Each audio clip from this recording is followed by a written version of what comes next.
L'augmentation actuelle des coûts de construction place les divers acteurs du secteur dans des situations difficiles. C'est particulièrement le cas des vendeurs en VFA qui sont tenus par les engagements qu'ils ont souscrits dans l'acte de vente.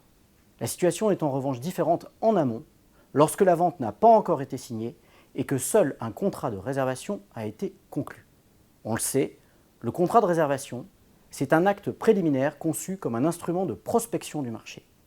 On le sait aussi, le réservant peut renoncer à son projet, auquel cas le dépôt de garantie est alors simplement restitué au réservataire.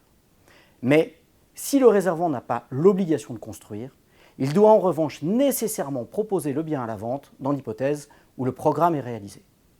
Toutefois, en application de l'article R 261-31 du CCH, le réservant a, sauf disposition contraire du contrat de réservation, une marge de manœuvre qui lui permet de proposer la vente à des conditions quelque peu différentes de celles qui avaient été prévues. S'agissant par exemple du prix de vente, si son augmentation est inférieure à 5%, le réservataire ne sera pas en mesure de renoncer à la vente sous peine de perdre son dépôt de garantie. Si l'augmentation du prix de vente est supérieure à 5%, le réservataire aura le choix entre acquérir aux conditions nouvelles ou bien renoncer à son projet, auquel cas le dépôt de garantie lui est restitué. La condition qui est imposée au réservant pour offrir la vente à un prix différent est l'obligation qui lui est faite de justifier cette modification par un motif sérieux et légitime, comme par exemple l'augmentation du prix des matériaux et des coûts de construction.